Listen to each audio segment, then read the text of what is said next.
بسم الله الرحمن الرحيم اللهم صل على سيدنا محمد وعلى آله وسلم maanta waxaan isku dayaynaa lacagihii aan ka hadalay lacagtii ugu horeysay xaaladda hore waxaan idhi cryptadu waa maxay oo waxaan idhi cryptadu waa digital asset ama waa hanti oo online ah magaranaysa lacagaha la isticmaalo oo bitcoin ugu horeysana waa lacagta la yiraahdo maxaa la yiraahdaa waa lacag la yiraahdo software ah marka wax lagu kala iibsado waxana ma aragtay sidii dollarka oo kale wax lagu kala iibsado ama pound oo kale magaraysa dukaamada qaar oo ay aqbalaan shirkadaha qaar oo baa wali aqbala marka waxaan soo nidhahay hadaan yar dib inigu celiyo waa lacag aan la maamulin oo cid maamusha aysan jirin oo yacni tusaale ahaan bank hadii dollarka hoos u dhaco treasure ama macdan u taala ayuu leeyahay bank sida oo kale ama dahab u yaalo oo yacni lagu kabo laakiin maxaa la yiraahdaa cryptadu male marka waxaa la yiraahdaa decentralized waxayna ku shaqeeyaan aabab la yiraahdo magaraysa DeFi ama decentralized finance apps marka intaas waa inta maanta bitcoin-ka ayaan soo qaadanaa waxay ahaan jirtay iyo halkeed grafyadan ayaan ka sheegaynaa eegimka day calaamada yar ma aragtay meesha oo qalinkan ay soo qabo iminka eeg halka oo kale marka aan joogno waxay noqonaysaa ma aragtay day halka oo kale markaan joogno aan calaamadeeyay waa 2013 ma aragtay dusheeda yar 2013 graafka marka halka yar 2013 qiimaha wuxuu ahaa 8 marka waxa oranaynaa all ha saaka all kan ku dhafanaynaa martay eeg halkan waa 1 day 7 days 1 month 3 month 1 year magaraysa year to date oo maanta iyo all the time mar siday ahaan jirtay marka eeg all the time keedii qiimuhu wuxuu ahaan jiray magaranaysa qiimuhu wuxuu ahaan jiray qiimuhu wuxuu ahaan jiray $100 marba 100 iyo waxaan ka yaraa oo markii aan raadinaynaa magaran marba qiimuhu ka yaraa 100 imkeeg 120 qiimo intaas waa marka sanadkan taabana sanadkii maxaa la yiraahdaa way sanadkii halkan oo kale qiimuhu wuxuu ahaa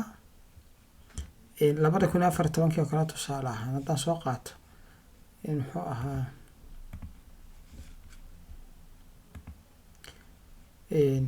2014 kala adu qiimo wuxuu ka soo bilowday 30 senti uu ka soo bilowday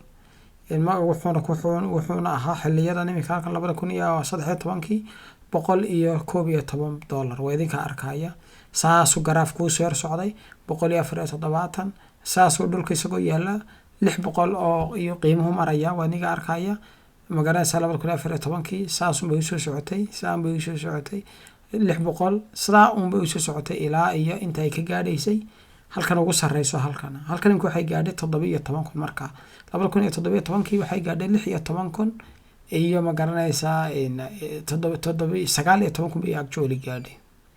haddana hoos bay u soo ordegtay because cilimo maamusho waan lacagta bitcoin-ka ugu degan ugu wanaagsan waxay noqotay ma aragtay waxay noqotay 3000 iyo 800 iyo intaas ay noqotay iyo haddana kor bay u kacday waa tan waxay gaadhay 11,000 iyo 11 ayay gaadhay magaran marka markay ugu dambeysay waxay noqotay 56,000 akaas 58,000 ayay noqotay haddana ma aragtay way soconaysaa maanta oo ay tahay bishu ma aragtay 29 bishii saddexaad waliba hoos baan u wadayaa aaway waxay gaadhay ma garanaysaa maanta oo ay tahay bishii afraad labadeedii waxay noqotay 45,000 laakiin qiimaha ugu sareeya gaadhay waxa weeyaan $64,000 marka waxa weeye 30 senti bay ka soo bilaabatay ilaa iyo halka wax la yiraahdo market cap ayaa jira market cap-keeguna waxa weeyaan Allahumma salli ala Muhammad market cap-ka ay leedahayna waxa weeyaan aaway magara waxaan waa bitcoin ku waa maxay iyo what is bitcoin. Bitcoin ku waa decentralized, waa lacag aan cidi maamulin. Originally 2008 la soo saaray nin loo magaranaysaa by a person or group ama dad marka oo loo oran jiray dad ama qof, yani mesela qof ama dad group ama dad qof. oo ninka laakiin madaxdii Satoshi oo loo oran jiray Satoshi Nakamoto loo oran jiray 2009 bayna soo baxday in bitcoin ku peer to peer online currency ayaa la yiraahdaa, ama wax oo maaragtay isku bedel toos ah, meaning taasoo ka dhigan all transaction directly between equal, yani si toos oo isdaafay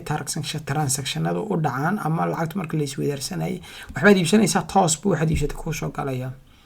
Equal network independent waana network ama software madax bannaan, ma garanaysa marka waad akhrisanaysaa kuwa waxba taariikhdeeda ku dheeraan maayo. laakiin su'aasha ugu weyn waxay tahay bitcoin ku waa lacagta ugu, yani waxa ugu weyn ee idin sheegayo videogan aad ka qaadataan aan rabay waxay tahay lacagtan bitcoin ku waa lacagta ugu magaranaysaa fiican ugu qaalisan ee haddaad iibsato aad magaranaysaa mar laleeyba aad ka faa'iideyso, ma ogta markay qaali yar noqoto aad sugaysaa. imika day maxi supply-ga lacagta ugu badan waa 21 milyan ee magaranaysaa weligeed jiri doonta.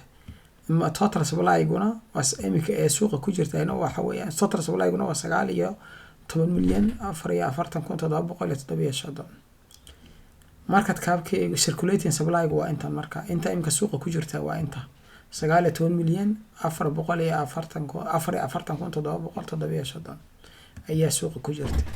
lacagtii la kala iibsaday waxa weeyaan 34 milyan 427,485 intaas ayaa 4 saacadood lagu kala trade gareeyay. market cap-keyguna waa 578 ama 78 bilyan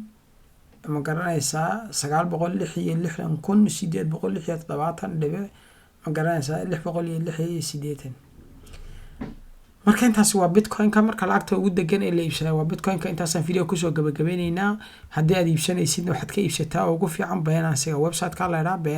Binance hadaan tagno website-kan kanaad account ka samaysanaysaa. maanta 30,000 bay maraysaa halkii, laakiin weli hoos bay u taalaa sababtoo ah waxaa laga yaabaa 6 bilood gudahood inay gaadho 60,000 inay gaadho oo dollar xabadii bitcoin. marka research samee kanaad marka wax iibkayga haddaad u baahatid waa kan buy a bitcoin kaligoon baad oranaysaa account baad, laakiin marka ugu horeysa aad samaysanaysaa markaad account ka samaysatid account kaasaad maaragtay bitcoin ku haysanaysaa. ya saas ayaa idin salaamay. intaasaan kusoo gabagabeynayaa ma garanaysaa in laagta iyo share tanada igu dadaala. aad baa u mahadsantihiin. Assalaamu calaykum waraxmatullaahi wabarakaatuh.